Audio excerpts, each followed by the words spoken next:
பிரார்த்தனைகளும் தியானங்களும் March 7, 1914. ககாமாரு என்ற கப்பலில் இருந்து எழுதுவது. நேற்று நீ எங்களிடை பாதுகாப்புகளிலெல்லாம் மிக அதிசயமாம் பாதுகாப்பாக இருந்தாய். புறத்தின் கடை எல்லை வரை நின் தர்மம் வெற்றி காண முடிந்தது.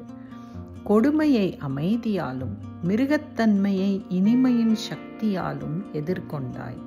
இவ்விதம் செய்யாதிருந்தால் சீர்படுத்த முடியாத துரதிருஷ்டத்திற்கு நாங்கள் ஆளாகி இருந்திருப்போம் அல்லவா?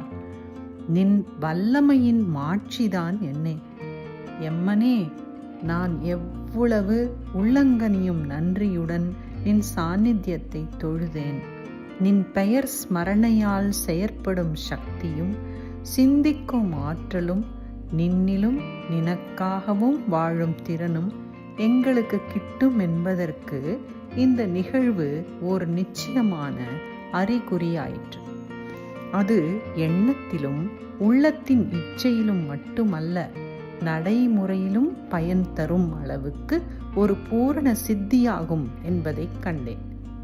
என்றும் போல் இன்று காலையிலும் என் பிரார்த்தனை நின்புறம் அதே ஆர்வத்துடன் எழுகிறது.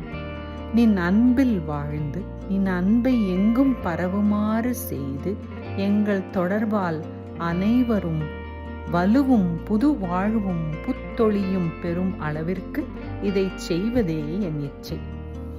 எல்லார் வாழ்க்கையையும் குணமாக்கவும் அவர்கள் துயரையெல்லாம் ஆற்றவும் பிறகு அவர்களிடம் சாந்தியை நிலவி நிச்சல நம்பிக்கையை உண்டு பண்ணவும் அவர்கள் வேதனையை நீக்கி அங்கு நின்னில் நிலை கொண்டுள்ளதும் என்றும் மங்காததுமான அந்த ஒரு மகிழ்ச்சியை அவர்கள் நுகருமாறு செய்யவும் முடியும்படி எனக்கு அருள்வாய்.